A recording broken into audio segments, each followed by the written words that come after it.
का वचन एक सपने के द्वारा मैं बोलने जा रही हूँ।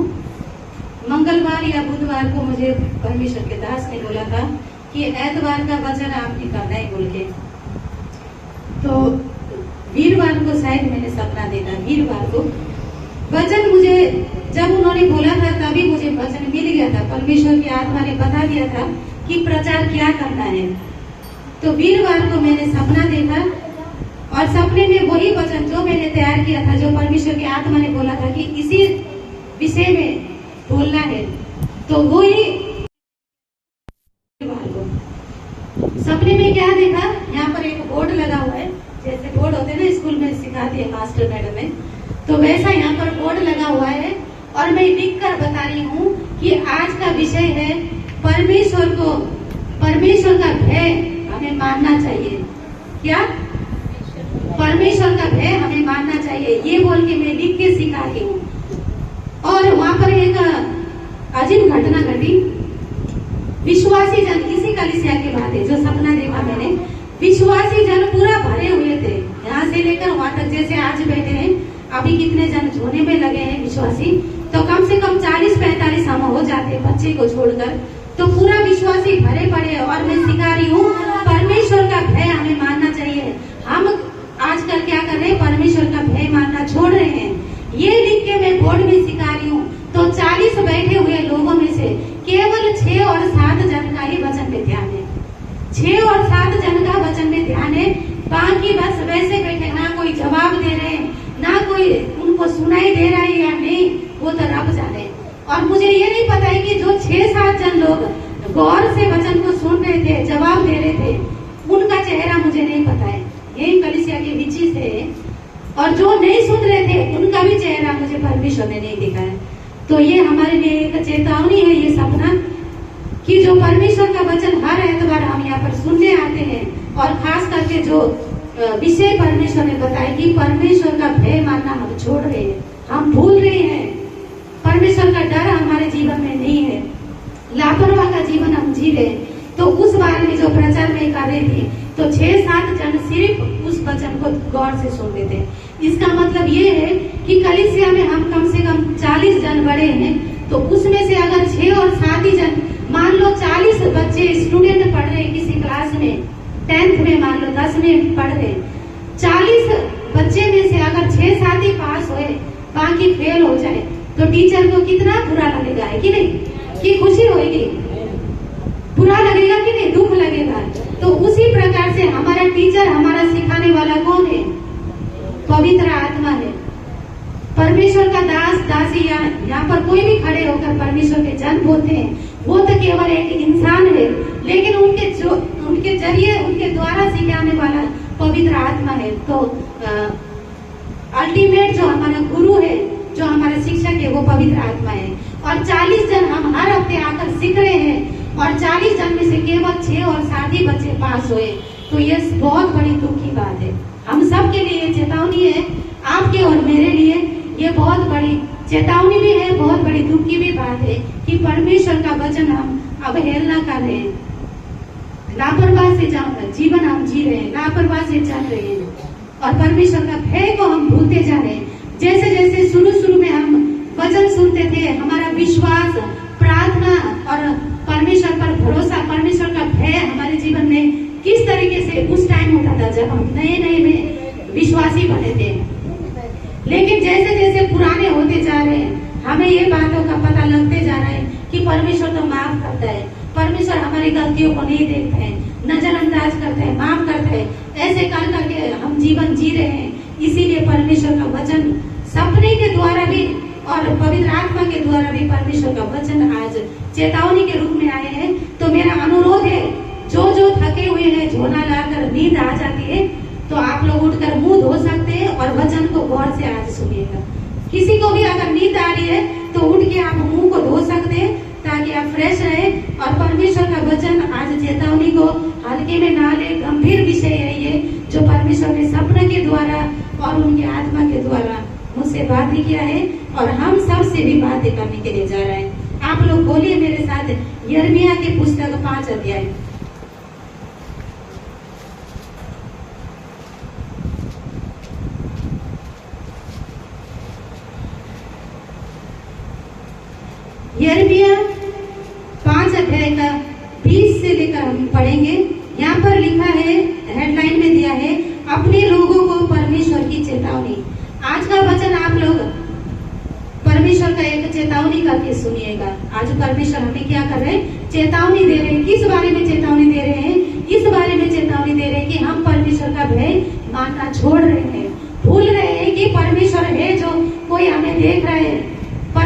है जो कोई हमारा काम को रिकॉर्ड करके रख रहा है। जैसे कई बार वीडियो बनाते हैं ना, हम जब वीडियो बनाते हैं कोई पार्टी, ब्याह या बर्थडे पार्टी होता है, तब हम वीडियो बनाते हैं ना, जब कैमरामैन आपके पास आता है तब आप क्या करते हैं, चुन्नियों को थोड़ा देखते हैं मेरा बिगड़ा तो नहीं, क्योंकि उस वीडियो में क्या हो जाना है, कैद हो जाना है। तो हम ये वचन, ये सोच हम भूल चुके हैं कि परमेश्वर हमारा रिकॉर्ड कर रहे हैं, कैद कर रहे हैं हमारा चाल चलन, बोल चाल, कैसे हम जीवन जी रहे हैं, विश्वासी जीवन हम कैसे जी रहे हैं, इस बातों को परमेश्वर रोज रिकॉर्ड कर रहे, कैद कर रहे।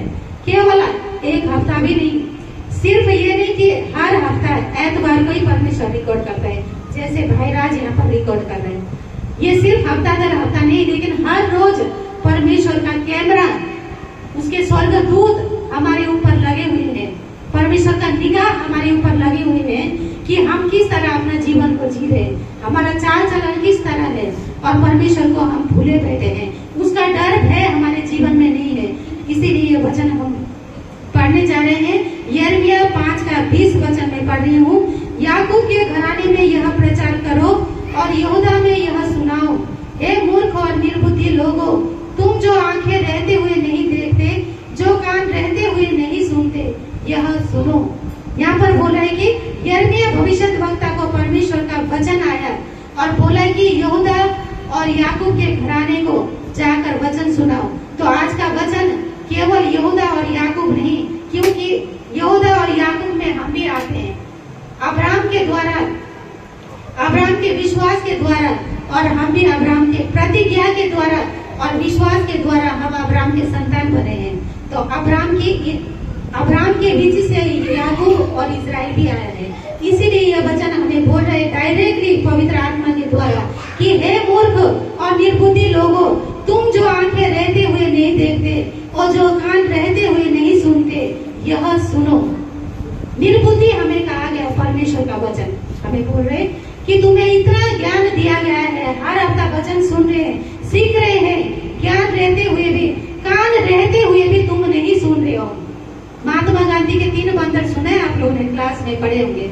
महात्मा गांधी के 3 बंदर थे, बोला सच में एक ही नहीं, वो कहावत में है, 3 में से एक बंदर क्या करता था, दोनों कान को बंद कर लेता था ताकि मैं कोई भी बुराई ना सुनूं, और एक बंदर दोनों आंखों को बंद कर लेता था अपने 2 हाथों से ताकि कोई भी बुराई ना देखो, और एक बंदर अपने हाथों से मुंह को बंद कर लेता था ताकि मैं कोई भी बुरा शब्द ना बोलूं। तो वचन, उस कहावत ये वचन में सही बैठता है कि हम देखते हुए भी नहीं देख पा रहे परमेश्वर का काम को, परमेश्वर का उस क्रोध को अनुभव नहीं कर पा रहे, और कान रहते हुए भी हम हर बार सुन रहे हैं। पिछले एतवार भी सुना, उससे पिछले एतवार भी सुना, जब मरियम और यीशु ने, जब मरियम ने अपने आप को परमेश्वर के लिए दिया तो यीशु मसीह उसके साथ आकर उसके साथ रहा। ये बात वचन हमने सुना, पिछले एतवार भी हम सुन रहे थे कि परमेश्वर हमारे साथ है कि नहीं है, है कि नहीं, जो सीधे मार्ग में चलते हैं उसके साथ परमेश्वर है। ये वचन हम सुन रहे थे, पर सुनते हुए भी, और उससे पहले भी कितने वचन हमने सुन लिया, पर सुनते हुए भी हम परमेश्वर के वचन को हल्के में ले रहे, गंभीर नहीं है हम वचन के लिए, परमेश्वर के लिए हम गंभीर नहीं है। इसीलिए परमेश्वर का वचन आज आया है कि हे मूर्ख और निर्बुद्धि लोगों, तुम नहीं सुन रहे हो, तुम नहीं देख रहे हो। और 22 वचन में लिखा है, यहोवा की यह वाणी है, क्या तुम लोग मेरा भय नहीं मानते, क्या तुम मेरे सम्मुख नहीं थरथराते। परमेश्वर का वचन यिर्मयाह 5:22 में डायरेक्टली यहाँ सवाल कर रहे हैं, हमारे साथ प्रश्न कर रहे हैं कि परमेश्वर कहता है, उनका ये वाणी है कि तुम मेरा भय नहीं मानते और तुम मेरे आगे नहीं थरथराते, कांपते नहीं हो, डरते नहीं हो। परमेश्वर का डर हमारे जीवन में जाता रहा, पाप कर लेते, प्रार्थना कर लेते, प्रभु हमें क्षमा किया, लेकिन नया नियम का ये वचन याद रखिए, पौलुस कहता है कि परमेश्वर का अनुग्रह है, इसीलिए क्या हम बारंबार पाप करें और बारंबार परमेश्वर से क्षमा मांगे, ये नहीं होगा, ऐसा जीवन नहीं चलेगा। तो यह वचन कह रहा है कि परमेश्वर का भय तुम लोग नहीं मान रहे हो और परमेश्वर के आगे तुम नहीं थरथरा रहे हो। मैंने बालू को समुद्र की सीमा ठहराकर युग युग का ऐसा बांध ठहराया कि वह उसे पार न कर सके। और चाहे उसकी लहरें भी उठे तो भी वे प्रबल ना हो सके, या जब वे गरजे तो भी वे उसको ना पार कर सके।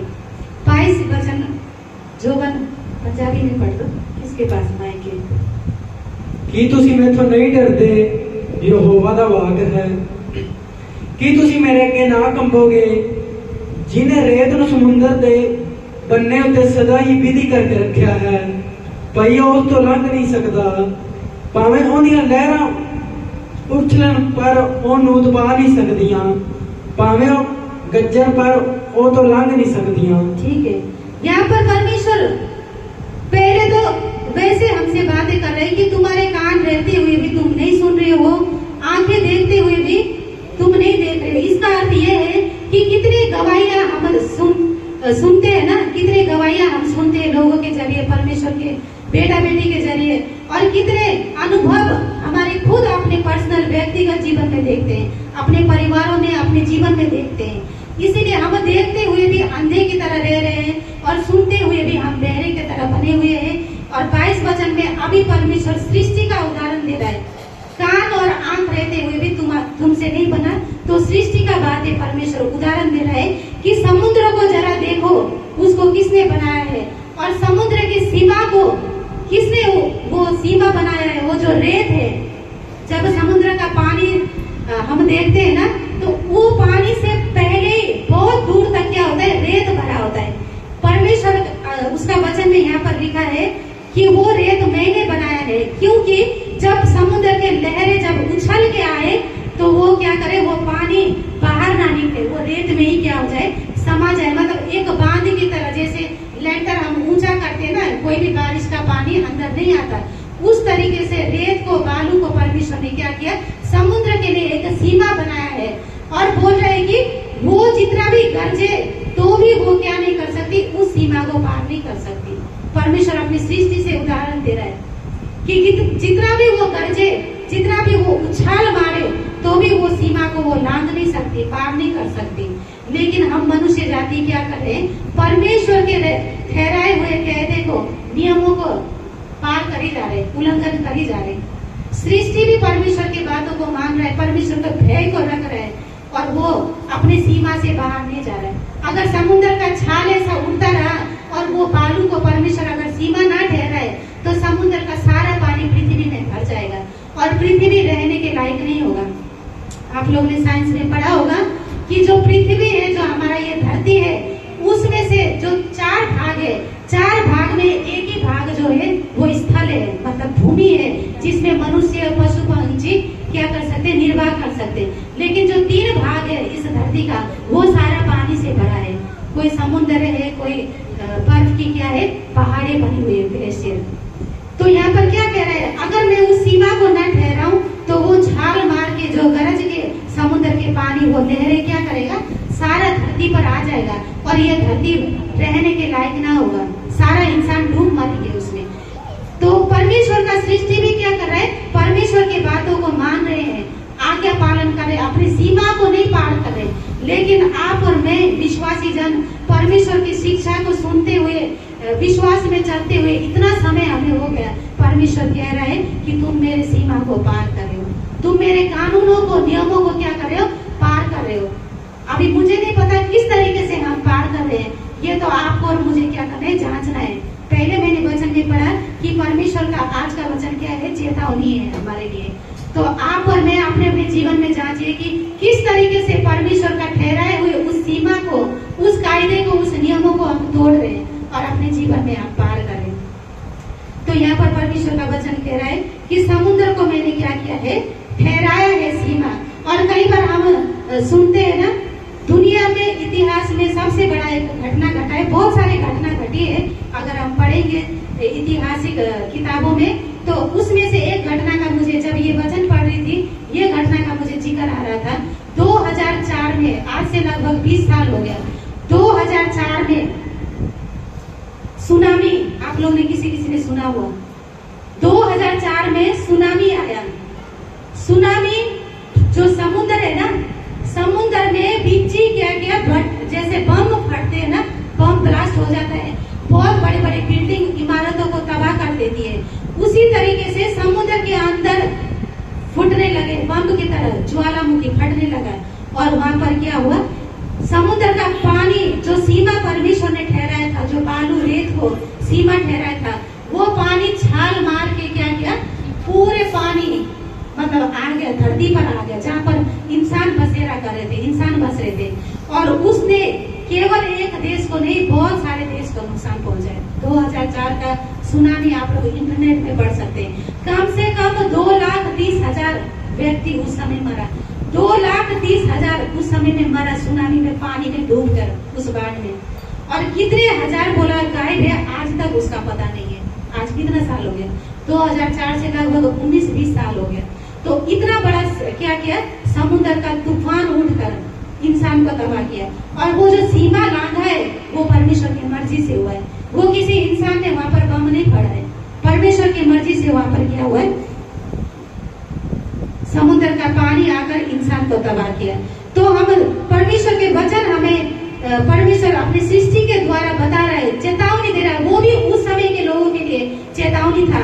जापान, थाईलैंड और तमिलनाडु और मलेशिया, बहुत सारे देश के लोगों को वहां पर क्या हुआ, हानि पहुंचा, घर तबाह हो गए, इंसान तबाह हो गए। तो परमेश्वर का, अगर परमेश्वर अपना क्रोध को भड़काए तो आप और मैं टिक नहीं पाएंगे परमेश्वर के सामने। एक भजन है, शायद उसका नाम एंजेला रोबी ने उसने गाया है, कोई ठहर ना सके तेरे नाम के आगे। परमेश्वर के आगे कोई भी चीज नहीं ठहर सकती। समुद्र का पानी वो सीमा लांघ कर क्या किया, 2 लाख से ज्यादा इंसानों को तबाह कर दिया। आप और मैं क्या चीज है, परमेश्वर बारंबार हमें चेतावनी दे रहे कि हम अपने चाल को सुधारे, अपने जीवन को बदले। अगर हम नहीं बदलेंगे वो नुकसान हमारा होगा, परमेश्वर का कुछ भी नहीं जाना। आगे को वचन में पढ़ती हूँ, 23 का वचन पढ़ो, 23। पर इस प्रजा का दिल जिद्दी त्यागी है, वो एक पासे होके चले गए। यहाँ पर क्या कह रहा है, इस प्रजा का जो दिल है हठीला और जिद्दी बना हुआ है। हिंदी में लिखा है, इस प्रजा का हठीला और बलवा करने वाला मन है। प्रजा का मन मतलब हम विश्वासियों का मन कैसा बना है, बलवा करने वाला। बलवा करने का मीनिंग मैं आपको बता देती हूँ। बलवा करना मतलब बदला लेने वाला, बदला का भावना रखना। अगर किसी ने आपके साथ बुरा व्यवहार किया है या आपके साथ बुरा बोला है, तो उस इंतजार में आप भी रहोगे कि मेरा भी समय आएगा तो मैं उसको वैसे बदला लूंगी या लूंगा। तो ये बदला लेने वाला भावना और हठीला मन जो जिद्दी करता है, मतलब बारंबार बोली जा रही है कि तुम्हें ये काम नहीं करना, तो वही काम हम क्या कर रहे, कर ही जा रहे।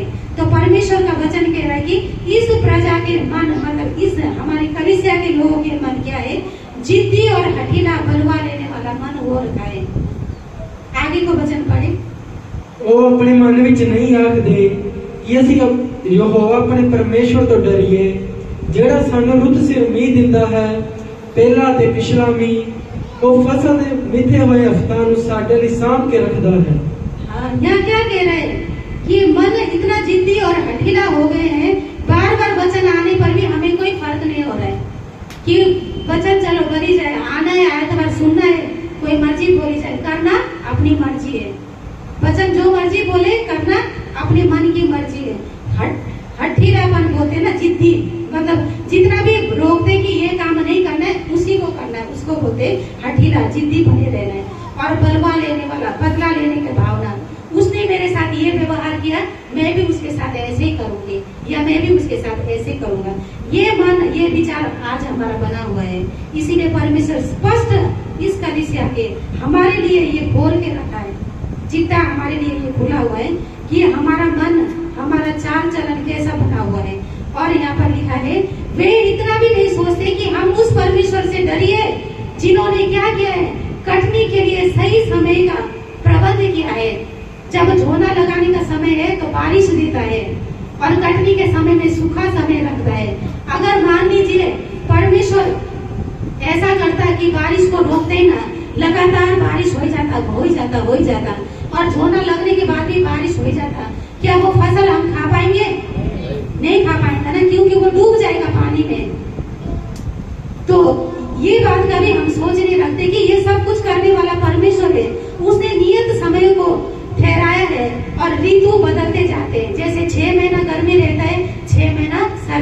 समा जाता है। और ये किसी इंसान ने ये दिन तारीख नहीं निर्धारित किया है, ये परमेश्वर ने रखा है। चांद तारे सारे परमेश्वर के हुक्म को पालन करते हैं। हमने पढ़ा 22 वचन में, समुद्र परमेश्वर का हुक्म का पालन करता है, उसका पानी और जो बालू है, जो रेत है, परमेश्वर का हुक्म का पालन करते हैं। लेकिन हम मनुष्य आप और मैं जिद्दी और हठीला स्वभाव हम नहीं छोड़ रहे हैं। बलवा लेने वाला, बदला लेने वाला स्वभाव हम नहीं छोड़ रहे हैं। इसीलिए हम क्या बने हुए हैं? परमेश्वर का आज्ञा उल्लंघन करने वाले बने हुए हैं, है कि नहीं? आगे को पढ़ेंगे 25। ਤੁਹਾਡੀਆਂ ਬੁਰਾਈਆਂ ਨੇ ਇਹ ਚੀਜ਼ਾਂ ਤੁਹਾਥੋਂ ਦੂਰ ਕਰ ਦਿੱਤੀਆਂ ਹਨ। ਤੁਹਾਡੇ ਪਾਪਾਂ ਨੇ ਚੰਗੀਆਂ ਚੀਜ਼ਾਂ ਤੁਹਾਥੋਂ ਡੱਗ ਲਈਆਂ ਹਨ। हाँ, तुम्हारे पापों ने चंगी चीजों को क्या किया है? रोक रखा है। परमेश्वर कभी नहीं चाहता है कि मेरे प्रजा, मेरे विश्वासी जो मेरे ऊपर आस लगाए बैठे हैं, जो मेरे ऊपर इतना भरोसा ईमान रखते हैं, कहीं पर माथा नहीं टेकते, किसी के पापा माते के पास नहीं जाते पूछने के लिए, पर मेरे ऊपर भरोसा लगाए रहते हैं, वो कभी नहीं चाहता है कि आपको तकलीफ दे या आपको परेशानी करे। परमेश्वर कभी नहीं चाहता। वो तो चाहते हैं भले चीजों से आप भरपूर रहे, आत्मिक गुणों से आप भरे रहे, आत्मिक फलों से आप भरे रहे। लेकिन हमारे पापों की वजह से वो चीजें वंचित है। आज हम आत्मा में क्यों मरे हुए हैं, लाचार है? ऐसा लगता है सेवकाई में जैसे पता नहीं मर्ग में बैठे, ऐसा मुझे प्रतीत हो रहा है। आज का सेवा ऐसा लग रहा है जैसे मर्ग में आते ना, रो रो के थक जाते हैं, आंसू आंखें दर्द होता है, तो यही बैठे होते हैं, कब डेड बॉडी आएगा और कब अंतिम संस्कार के लिए जल्दी उठेंगे, ऐसा मुझे प्रतीत हो रहा है। तो परमेश्वर जानता है कि हम आत्मा में मरे हुए की तरह। नया नियम में एक जगह वचन लिखा है कि कई तो आत्मा में क्या है? सो रहे हैं, और कई आत्मा में मर चुके हैं। तो मेरे प्रियो, आज का चेतावनी को, परमेश्वर का वचन को हल्के में ना ले और हम जागृत बने। परमेश्वर का वचन सुनकर हम जागृत बने। जो आत्मा में सो रहे हैं, आपको पता है, मुझे नहीं पता है, जो आत्मा में सो रहे, जागृत हो जाइए। और जो आत्मा में मर चुके हैं, फिर भी परमेश्वर से प्रार्थना करें कि परमेश्वर आपको जिलाए। वो तेल, आत्मा का तेल आपके अंदर परमेश्वर डाले, ताकि आपका मसाले जलती रहे। परमेश्वर आने तक, उसका आगमन होने तक आपकी मसाले, मेरी मसाले जलते रहे। हम परमेश्वर से प्रार्थना करें। पहले परमेश्वर के दास ने जब पश्चाताप का प्रार्थना किया था कि परमेश्वर का आत्मा हमसे रूठा हुआ है, ये सच्ची बात है। और सपने के द्वारा भी प्रकट हुआ है कि केवल 6 और 7 जने वचन को गौर से सुन रहे। इसका मतलब परमेश्वर का भय केवल 6 और 7 जने मान रहे हैं। उसका वचन को केवल इतने जने मतलब गंभीर में ले रहे हैं, बाकी तो में आया गया हो रहे। तो ऐसा ना रहे, हमारे लिए बहुत बड़ी मुसीबत का कारण बनेगा। आपके और मेरे जीवन में अगर चंगी वस्तु, अच्छी चीजें आप चाहते हैं, परमेश्वर का भलाई, परमेश्वर का उपकार आप चाहते हैं, तो पापों से क्या करिए? मन फिराइए। और हमारा पाप क्या है? 23 वचन भाई जोगन फिर से पढ़ दो हमारा पाप को। 23।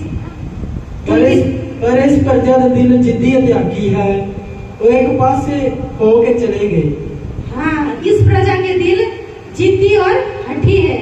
बलवा लेने वाला मन और हठीला मन, इसको हम छोड़े। ये पाप है। परमेश्वर ने दिखाया आज इस कलिसिया में ये चीजें पनप रही है। इसको हम छोड़ेंगे तो चंगी चीजें, भलाइयां परमेश्वर का हमारे जीवन में आएगा।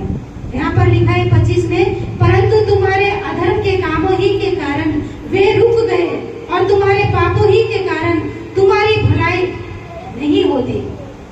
भलाई हमारे जीवन में क्यों नहीं हो रही है? हमारे परिवार में भलाई क्यों नहीं हो रहा है? क्योंकि पाप हम नहीं छोड़ रहे हैं, जिद्दी बने हुए हैं। हमारा पाप क्या है? स्पष्ट दिखा दिया है, जिद्दी हम बने हुए हैं।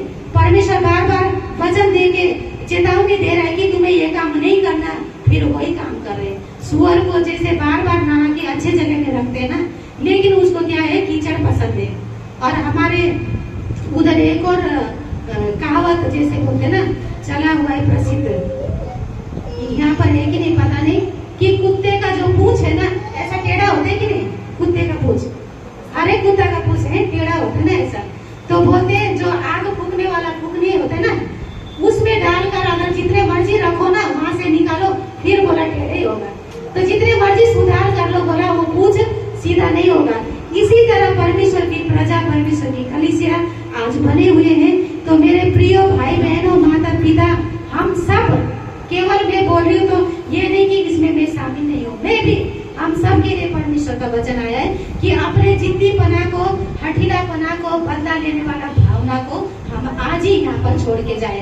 आमीन। कितने जन तैयार है छोड़ने के लिए? हम बाद में प्रार्थना करेंगे वचन के बाद, आगे हम वचन पढ़ेंगे। पढ़ो भाई। मेरी प्रजा विच तो दुष्ट पाएगी, ਉਹ ਫਾਦੀਆਂ ਵਾਂਗ ਕਾਦੇ 'ਚ ਬੈਠਦੇ ਹਨ, ਉਹ ਫਾਈ ਲਾਉਂਦੇ ਹਨ ਅਤੇ ਮਨੁੱਖਾਂ ਨੂੰ ਫੜਦੇ ਹਨ। 27 ਵੀ ਪੜੋ। ਜਿਵੇਂ ਪਿੰਜਰਾ ਪੰਛੀਆਂ ਨਾਲ ਤੜਿਆ ਹੋਇਆ ਹੁੰਦਾ ਹੈ, ਤਿਵੇਂ ਉਹਨਾਂ ਦੇ ਘਰ ਮਕਰ ਨਾਲ ਭਰੇ ਹੋਏ ਹਨ, ਇਸ ਲਈ ਉਹ ਵੱਡੇ ਅਤੇ ਧਨੀ ਹੋ ਗਏ ਹਨ। बस यहाँ पर लिखा है 26 में, मेरी प्रजा में दुष्ट लोग पाए जाते हैं।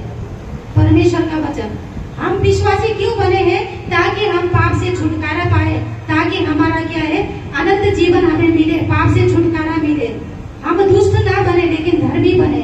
लेकिन परमेश्वर का वचन कह रहा है कि मेरी प्रजा में तो दुष्ट लोग पाए जा रहे हैं, मतलब दुष्टता से भरे हुए हैं आज की कलीसिया, आज के विश्वासी। तो परमेश्वर चेतावनी दे रहे हैं, इस दुष्टता को छोड़िए। 27 वचन में लिखा है, जैसा पिंजरा चिड़ियों से भरा होता है, वैसे ही उनके घर छल और कपट से भरे हैं। परमेश्वर का घर छल और कपट से भरा है, मतलब विश्वासी जन छल और कपट से भरे हुए हैं। जिस प्रकार चिड़िया पिंजरा में क्या है, चिड़िया रखकर भर देते हैं, उसी प्रकार हमारा घर छल और कपट से भरा हुआ है। ये भी पाप हमें क्या करता है, छोड़ना है। हर प्रकार के छल कपट किसी के भी अंदर है, चाहे आपके अंदर है चाहे मेरे अंदर है। छल कपट अगर हम कर रहे हैं, हमें पता है, हमारे भाई बहन को नहीं पता, हमारे माता पिता नहीं देख रहे, हमारे यार दोस्त नहीं देख रहे, लेकिन ये बात हमेशा याद रखिए, जो परमेश्वर स्वर्ग में है वो आपको और मुझे देख रहा है, वो आपको और मुझे देख रहा है, ताकि कोई ना देखे लेकिन वो हमें देख रहा है। इसीलिए हर प्रकार की छल कपट की काम अगर हम कर रहे हैं तो इसको हम छोड़ दिए। और आगे को हम पढ़ेंगे 28 में। ਉਹ ਮੋਟੇ ਹੋ ਗਏ ਅਤੇ ਫਿੱਟ ਗਏ, ਨਾਲੇ ਉਹ ਬੁਰੀਆਂ ਗੱਲਾਂ ਵਿੱਚ ਵੱਧ ਗਏ, ਉਹ ਇਨਸਾਫ ਵੀ ਨਹੀਂ ਕਰਦੇ, ਨਾ ਹੀ ਇਹ ਭੀਮਾਂ ਦਾ ਭਾਈ ਉਹ ਸਫਲ ਹੋਣ, ਉਹ ਕੰਗਾਲਾਂ ਦਾ ਇਨਸਾਫ ਨਾਲ ਨਿਆਂ ਨਹੀਂ ਕਰਦੇ। ठीक है, 28 में पढ़ाएगी, वे मोटे और चिकने हो गए, बुरे कामों में वे सीमा को पार कर गए। पहले हमने उदाहरण पढ़ा कि समुद्र का जो पानी है, लहरें, वो सीमा पार नहीं कर सकता जब तक परमेश्वर का इजाजत ना हो, जब तक परमेश्वर ना चाहे। लेकिन यहाँ परमेश्वर का वचन कह रहा है कि परमेश्वर की प्रजा जो विश्वासी है वो अपनी सीमा को पार कर चुके हैं।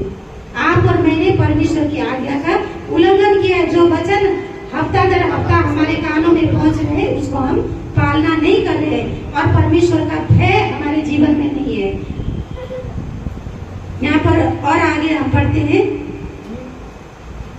कि मैं इन्हां गल्लां दी सजा ना देवांगा, यहोवा दा वाक है, कि मैं आप ही वट्टा ना लवांगा, ए जेही पौंत जिवें ये है। यहाँ पर क्या लिखा है 29 में, इसलिए यहोवा की यह वाणी है, क्या मैं इन बातों का दंड ना दूं? इतने सारे पाप हमने पढ़ लिया ना, जो हम कर रहे हैं, परमेश्वर की कलीसिया कर रहे हैं, परमेश्वर की जन प्रजा। तो परमेश्वर कह रहे हैं 29 वचन में, क्या मैं इस सारे कामों के लिए दंड ना दूं? उनका पलटा मैं दूंगा। परमेश्वर कह रहा है, उनका पलटा मैं दूंगा और उनका सजा भी मैं दूंगा। तो सजा आने से पहले ही हम होशियार हो जाए, हम बदल जाए। परमेश्वर का वचन कहता है कि परमेश्वर अपना वचन को भेजकर आने वाली तबाही से बचा लेता है। तो तबाही आने वाली है आपके और मेरे जीवन में, इसीलिए मेरे प्रियो, आज के वचन से हम संभल जाए, परमेश्वर के वचन के प्रति हम गंभीर बने, लापरवाही जीवन, केयरलेस जीवन जीना छोड़ दे। और जो भी बातें परमेश्वर को नहीं पसंद है, हठीलापन, बलवा लेने वाला, बदला लेने का भावना, बुराई, दुष्ट, ये सब काम हम छोड़ दे। परमेश्वर कह रहा है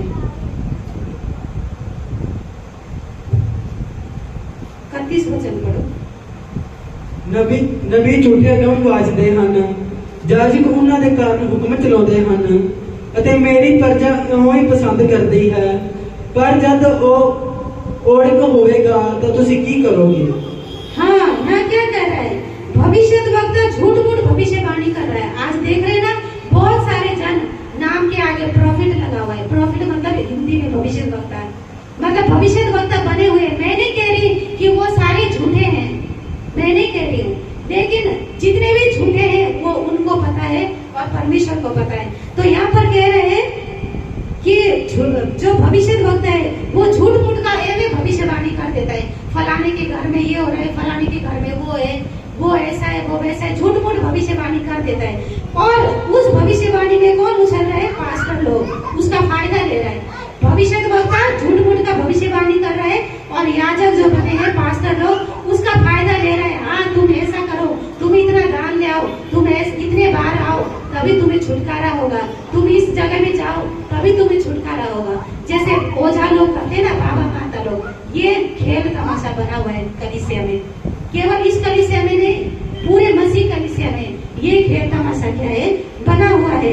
और यहाँ पर कह रहा है कि भविष्य वक्ता झूठ मूठ का भविष्यवाणी करते हैं और पास्टर लोग, परमेश्वर के याजक लोग क्या करते हैं? उसका फायदा उठाते हैं और हुकुम चलाते हैं कलीसिया पर।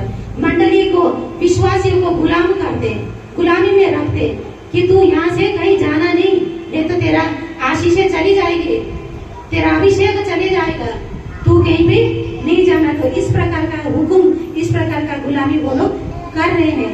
मेरी प्रजा को यह भाता है और परमेश्वर का वचन कह रहा है कि ऐसे ही काम विश्वासी जन को पसंद है। विश्वासी जन को भी क्या है? ऐसे ही काम पसंद है। तभी तो हम देखते हैं जहाँ जहाँ ऐसा काम होता है इतना भीड़ होता है, एक दूसरे के ऊपर गिर पड़ते हैं। भीड़ को मैं बुराई नहीं बोल रही हूँ, क्योंकि जब यीशु मसीह थे, ये दो तरफा है। आप लोग जांच करिएगा, जहाँ पर भी भीड़ है ये नहीं कि वो बुरे ही है, लेकिन ये दो तरफा है। जब यीशु मसीह धरती पर थे, बहुत सारे भीड़ उनके पीछे चल रहे थे। इसका मतलब ये नहीं कि यीशु मसीह कोई गलत सिखा रहे थे, कोई भी गलत नहीं सिखा रहे थे। और चेलों ने भी एक ही दिन में 3-3 हजार लोगों को बपतिस्मा दिया। ये भी घटना जिक्र किया है बाइबल में। जब पहली सदी की शुरुआत में कलीसिया बन के उभर आए, मंडली बनकर उभर आए, विश्वासी का झुंड, विश्वासी का समाज, तब वहाँ पर परमेश्वर का अद्भुत काम हुआ है। एक ही दिन में 3,000 लोगों ने बपतिस्मा लेना बहुत बड़ी बात है, अचंभ की बात है। तो हमेशा मैं आपके मन से ये डाउट निकालना चाहती हूँ कि हमेशा भीड़ का मतलब ये नहीं कि वो बुराई है या वो झूठे हैं। तो उसमें हमें वचन के द्वारा क्या करना पड़ेगा? तालमेल करके जांच के देखना पड़ेगा, लेकिन पल्ला किधर भारी जाता है। जैसे आधा किलो का सामान तोलते हैं, जहाँ पर वो बट्टा रखते हैं, अगर सब्जी वाला भाई ने एक भी आलू ज्यादा दे दिया तो आधा किलो से वो क्या होगा? नीचे होगा। तो बाइबल का वचन को रखकर हमें क्या करना है? बैलेंस में देखना पड़ेगा कि वो झूठ की ओर जा रहे हैं या वो सच की ओर जा रहे हैं। तो हर एक भीड़ को आप लोग बुरा ना बोलिएगा। यहाँ पर लिख रहा है कि मेरी प्रजा के लोगों को भी ऐसे ही पसंद है। वहाँ पर भीड़ का भीड़ चले जाते हैं। और परंतु अंत के समय तुम क्या करोगे? अंत के समय तुम क्या करोगे? अभी तो तुम जहाँ मर्जी जा रहे हो, जैसे मर्जी जी रहे हो, लापरवाही का जीवन, परमेश्वर का डर भय नहीं है। परमेश्वर मुझे देख रहे कि नहीं, बस लोगों के आगे अच्छा बनना है। ये एक्टिंग अभी हमें चला हुआ है कलीसिया में। लोगों के सामने हमें अच्छा बोलना है, अच्छा चरित्र रखना है। परमेश्वर का जो मर्जी हो जाए, परमेश्वर हमें देख रहे कि नहीं, ये बात हम सोचना छोड़ गए हैं। इसीलिए परमेश्वर ने मेरे प्रियो आज चेतावनी दिया वचन के द्वारा। तो हमें इस चेतावनी से सीखना है कि परमेश्वर का भय हम रखें। अभी पुराना नियम से हमने देख लिया, नया नियम प्रेरितों का काम से भी हमें बहुत कुछ सीखने को मिलेगा। प्रेरितों का काम 5 अध्याय आप लोग निकालिए। प्रेरितों का काम 5 अध्याय। यहाँ पर बहुत बार इस कहानी को आप लोगों ने सुना है। ये कहानी नहीं है, सच्ची हुई एक घटना है। हनन्याह और सफीरा नाम का 2 पति पत्नी थे, हनन्याह और सफीरा। मेरे साथ बोलिए हालेलुया, हालेलुया। कईयों को नींद आ रहा है, बोलिए हनन्याह और सफीरा, हनन्याह और सफीरा। हनन्याह और सफीरा नाम का क्या 2 पति पत्नी थे। उसके बारे में यहाँ घटना दर्ज है। हनन्याह नामक एक मनुष्य और उसकी पत्नी सफीरा ने कुछ भूमि बेची और उसके दाम में से कुछ रख छोड़ा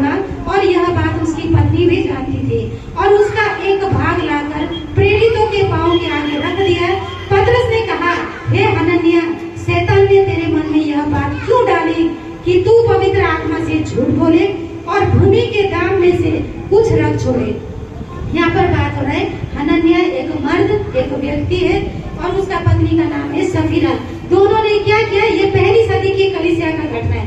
पहली सदी बोलने से ये बात याद रखिएगा, जब शुरुआत में यीशु मसीह सलीब की मौत को सहकर तीसरे दिन जी उठकर जब स्वर्ग में चले गए, उसके बाद जो कलीसिया शुरू हुआ, विश्वासी का समाज जब उभर आया, उसको बोलते हैं पहली सदी की कलीसिया। और उस पहली सदी की कलीसिया में एक बड़ी ही अनहोनी घटना जो नहीं होना चाहिए वो घटना घटी है। यहाँ पर जो हनन्याह नाम का व्यक्ति था और सफीरा नाम का जो औरत थी, दोनों पति पत्नी ने अपनी जमीन को बेचा, ठीक है।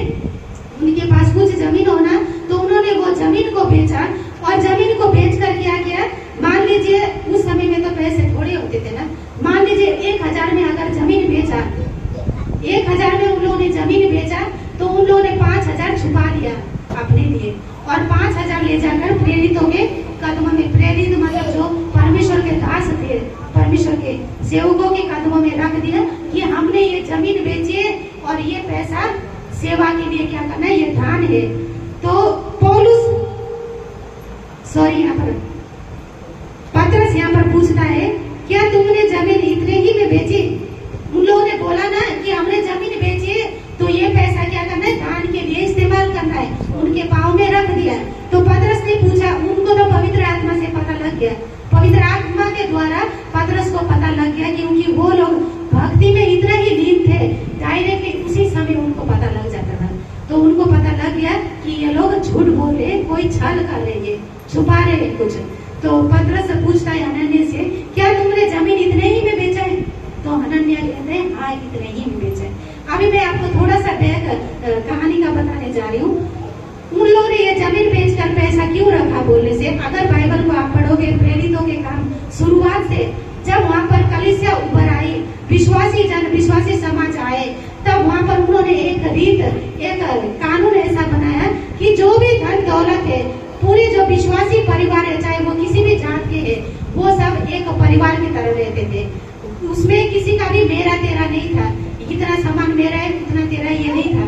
सभी एक समान रहते थे, एक साथ रोटी तोड़ना, एक साथ खाना पीना, वो इस तरीके से करते थे, मतलब एक परिवार बने हुए थे। और वहाँ पर एक ये कानून लागू था कि जो भी धन दौलत उनके पास होगा वो क्या है, अपनी मर्जी से, जबरदस्ती से नहीं कि तुम्हें ये देना ही है, जैसे आजकल के पास्टर करते हैं ना, तुम्हारे लिए इतना लिखा गया है देना है। पिछले दिनों मेरे बहन और जो जीजा है ना, जीजा नौकरी लगाए, इसीलिए पास्टर ने क्या किया, उसके लिए 10,000 का लिखा है, दान तुम्हें देना है, 10,000 दान तुम्हें देना है, लिख के अनाउंसमेंट कर दिया कि तुमने ये दान देना है, चाहे कैसे भी हो तुम्हें देना है। तो उसने दिया भी।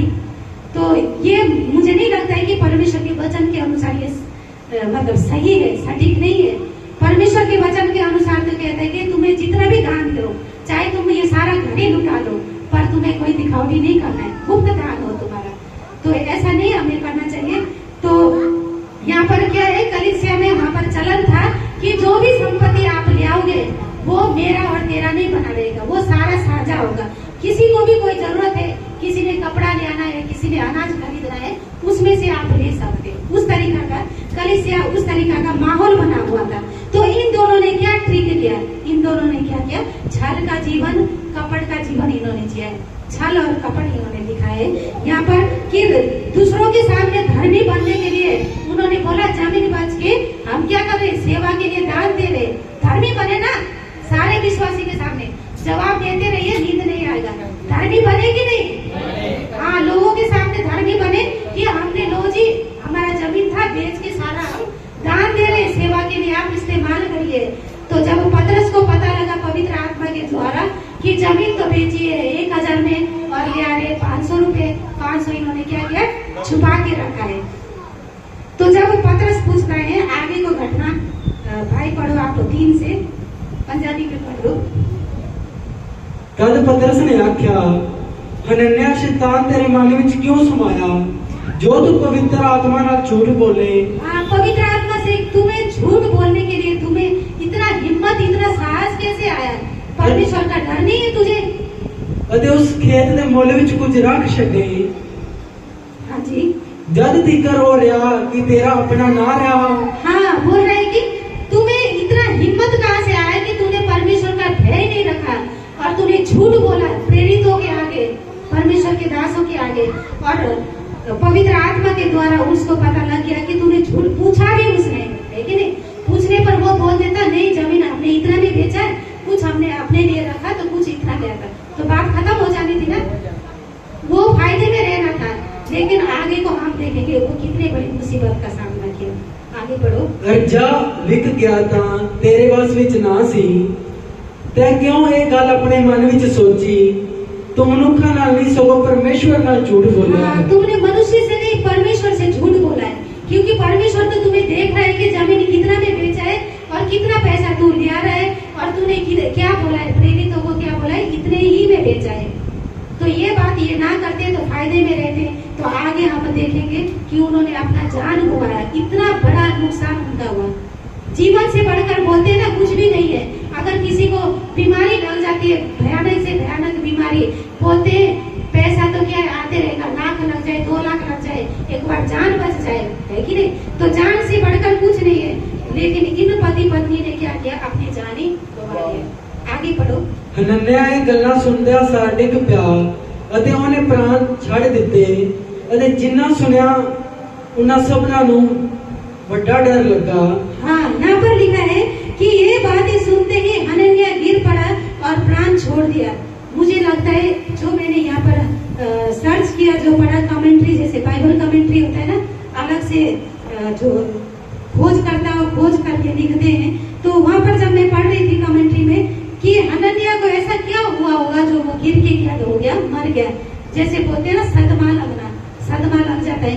कोई अनसुना बातें अगर अचानक से आपको बोल दे, या कोई आप दिल के मरीज हो, आप सहन नहीं कर सकते कठिन बातें, और आपको बोल दे, तो वहाँ पर क्या हो जाता है, हार्ट फेल हो जाता है ना, अटैक आ गया बोलते हैं, हार्ट अटैक, हार्ट फेल हो जाता है। तो उसी प्रकार का हनन्याह को क्या हुआ, यहाँ पर सदमा लगा, क्योंकि वो चाहता था कि सबके सामने तो मैं धर्मी बन गया हूँ, मैंने जमीन बेचा और अपना संपत्ति परमेश्वर के लिए दे दिया, मैं तो धर्मी, वाहवाही हो गई, तारीफ हो गई है, इसने इतना बड़ा दान दे दिया, तारीफ हो गई, वाहवाही हो गई। तो सबके सामने वो क्या बना था, धर्मी बन गया था। लेकिन ये क्या हो गया, उसका तो पोल ही खोल गया। पवित्र आत्मा ने क्या बोला कि तू इंसान से नहीं, परमेश्वर से झूठ बोल रहे, और उसका पोल जब खुल गया, ये बात उससे सहन नहीं हुई, सदमा लगा और हार्ट अटैक हो गया, वहीं पर मूर्छित होकर गिर गया, और क्या वो मर गया, प्राण त्याग दिया। इतने ही नहीं, आगे को और पढ़ो। ਅਤੇ ਜਵਾਨਾਂ ਨੇ ਉੱਠ ਕੇ ਉਹਨੂੰ ਕਫਨਾਇਆ ਔਰ ਬਾਹਰ ਲੈ ਜਾ ਕੇ ਦੱਬ ਦਿੱਤਾ। ਤਾਂ 3 ਘੰਟਿਆਂ ਦੇ ਪਿੱਛੋਂ ਉਹਦੀ ਤੀਵੀ ਇਹ ਵਿਥਿਆ ਨਾ ਜਾਣ ਕੇ ਅੰਦਰ अभी आई। 3 घंटे के बाद है, बस 3 ही घंटा हुआ, हनन्याह क्या है, मर गया, और जो जवान थे वहाँ पर भाई लोग उठा के दफना दिया। 3 ही घंटा हुआ है, उसके पत्नी को कुछ भी नहीं पता, सफीरा को कुछ भी नहीं पता। बोलिए, सफीरा को कुछ नहीं पता। वो आई, अभी आगे बढ़ो भाई। तद पतरस ने ਉਹਨੂੰ ਅੱਗੋਂ ਆਖਿਆ ਕਿ ਮੈਨੂੰ ਦੱਸ ਤੁਸਾਂ ਉਹ ਖੇਤ ਇੰਨੇ ਨੂੰ ਹੀ ਵੇਚਿਆ। ਉਹ ਬੋਲੀ ਇੰਨੇ ਨੂੰ ही। हाँ, पत्नी को नहीं पता, पति मर गया और उसको गाड़ भी दिया है, जमीन में दफना भी दिया है। पत्नी आई अंदर पतरस के पास, प्रेरितों के पास, और प्रेरित ने ये जांचने के लिए उसे पूछा कि मुझे बता, तूने क्या जमीन इतना ही में बेचा? तो उसने भी अगर वो बोल देती, सच बोल देती कि मेरा पति ने ऐसा किया, तो वो बच जाती, शायद जरूर बच जाती। लेकिन उसने भी बोला, क्योंकि यहाँ पर देखते कि दोनों ने एक का किया था। जब शुरुआत में पढ़ते ना, दोनों मिले हुए थे, पति पत्नी, इस बात के लिए, झूठ मारने के लिए, मान लीजिए छल कपट करने के लिए, दोनों एक आते। हम कुछ पैसा रखेंगे तो कुछ देंगे, तो बोलेंगे कि इतना ही में बेचा। तो जब वो बोलती है हाँ इतना ही में बेचा, आगे उसके साथ क्या हुआ? तद पतरस ने ਉਹਨੂੰ ਕਿਹਾ, ਕਿਉਂ ਤੁਸੀਂ ਪ੍ਰਭੂ ਦੇ ਆਤਮਾ ਨੂੰ ਪਰਤਾਉਣ ਲਈ ਏਕਾ ਕੀਤਾ? ਵੇਖ ਤੇਰੇ ਪਰਦਾ ਦੇ ਦੱਬਣ ਵਾਲਿਆਂ ਦੇ ਪੈਰ ਦਰ ਉੱਤੇ ਹਨ, ਅਤੇ ਉਹ ਤੈਨੂੰ ਬਾਹਰ ਲੈ ਜਾਣਗੇ। ਉਹ ਉਸੇ ਵੇਲੇ ਉਸਦੇ ਪੈਰਾਂ ਕੋਲ ਡਿੱਗ ਪਈ ਅਤੇ ਉਹਨੇ ਪ੍ਰਾਣ ਛੱਡ ਦਿੱਤੇ। हाँ, यहाँ पर हम देखते हैं कि पतरस ने जब बोला है कि तुम दोनों ने मिलकर, पति पत्नी ने मिलकर क्यों ये सलाह बनाया कि तुम परमेश्वर को परखो। जब भी हम ऐसा काम करते ना, मतलब परमेश्वर को परखना, परमेश्वर वचन में लिखा है परमेश्वर क्रोध करने में धीमा है तो प्रेम प्रेम करने में जल्दीबाजी है, वो जल्द से प्रेम कर लेता है, हमें माफ कर देता है, क्रोध करने में धीमा है। अगर परमेश्वर हमारी तरह हर बात के लिए क्रोध करते तो यहाँ पर एक भी जन हम नहीं रह पाते। आप और मैं परमेश्वर की कलीसिया में नहीं टिक पाते। मैं ये वचन जब पढ़ रही थी, मेरा मन में ये सोच आ रहा था, मैं सोच रही थी अगर जैसा पहली सदी की कलीसिया में परमेश्वर ने अपना काम ये प्रकट किया, क्रोध को प्रकट किया उस पति पत्नी के ऊपर, हनन्याह और सफीरा के ऊपर, इसी प्रकार अगर ये कानून लागू होता हर हफ्ता ऐसे अगर परमेश्वर करते तो सच मानिए आप और मैं इस जगह में टिक नहीं सकते। मुझे लगता है कलीसिया खाली होता, क्योंकि कोई ना कोई पाप में तो हम पड़े रहते ना हर हफ्ता। परमेश्वर का डर नहीं है, भय नहीं है, पाप में लिबड़े रहते, और उसी पाप में अगर परमेश्वर की कलीसिया में आएंगे तो ऐसे इनकी तरह हमारा भी हालत हो जाता था। लेकिन परमेश्वर का धन्यवाद हो कि आपके और मेरे लिए परमेश्वर ने ये दया दिखाया कि ये कानून को परमेश्वर ने हटा दिया। केवल एक दिन के लिए परमेश्वर ने यहाँ पर किया। ये एक चेतावनी था उस कलीसिया के लिए। और जब हमने वचन पढ़ा, जब वो दोनों मर गए तो कलीसिया के अंदर क्या हुआ, बड़ा भय छाया। वो डर गए कि हमें कभी भी ऐसा नहीं करना है। तो आज का वचन आपको और मुझे भी क्या है, परमेश्वर का भय रखना जरूरी है। यहाँ पर लिखा है कि जब पतरस ने उससे पूछा और उसने जब बोला कि हाँ इतना ही में बेचे, तो पतरस ने बोला देख तेरे पति को गाड़ने वाले, दफनाने वाले यहाँ पर दरवाजे में खड़े। ये सुन के उसको भी क्या हुआ, सदमा लग गया। उसको भी पता लग गया कि जो हमने छल कपट किया था वो सबके सामने आ गया और मेरा पति को क्या मिला है, सजा मिला, वो मर गया। सजा पतरस ने नहीं दिया है, सजा किसने दिया है, परमेश्वर ने। पतरस ने तो कुछ नहीं बोला, बस सच ही बताया उनके सामने। अगर वो मान भी जाते, कबूल करते कि हमसे गलती हुई, शायद वो क्षमा पाते, लेकिन इस लायक ही ना रहे वो। परमेश्वर का इतना बड़ा क्रोध, प्रकोप उनके ऊपर आया कि वो प्राण त्याग दे। मेरे प्रियो, आपके और मेरे ऊपर भी अगर परमेश्वर उस सदी से ये कानून लागू करता तो कलीसिया में कोई भी ना रहते। आप और मैं कलीसिया में रह ही नहीं पाते, क्योंकि ऐसे ही गिर के प्राण छोड़ना था, है कि नहीं। इसीलिए परमेश्वर का भय रखिए अपने जीवन में, डर मानिए हर समय। केवल आज एतवार नहीं कि एतवार बंदगी करना है, सही रहना है, सही बोलना है, और दिन जो मर्जी बोली जाए। जैसे मंदिर में एक व्यक्ति जाता है ना, एक वीडियो आया था, कितना अच्छा खूबसूरत वीडियो बनाया था। कलीसिया का नहीं, सॉरी, वो हिंदू का है। हिंदू व्यक्ति ने एक वीडियो बनाया था।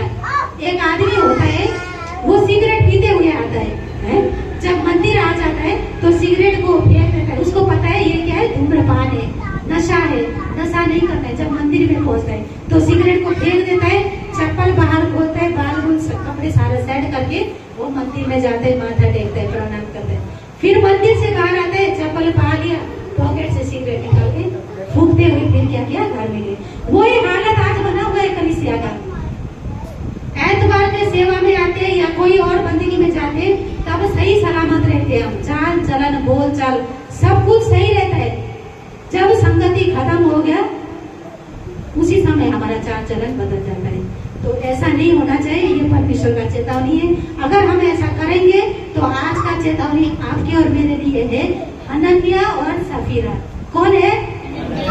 हनन्याह और सफीरा। ये बात याद रखें आप और मैं हमेशा, हनन्याह और सफीरा की तरह हमारा भी हालत ना हो जाए। आखिरी में लास्ट वचन पढ़ेंगे, सभोपदेशक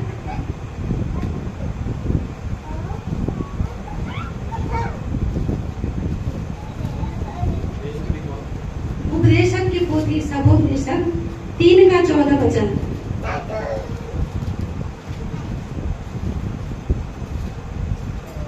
मैं जानता हूँ कि जो कुछ परमेश्वर करता है वह सदा स्थिर रहेगा, ना तो उसमें कुछ बढ़ाया जा सकता है और ना कुछ घटाया जा सकता है। परमेश्वर ऐसा इसलिए करता है कि लोग उसका भय माने। आमीन। पंजाबी में किसी को मिला नहीं?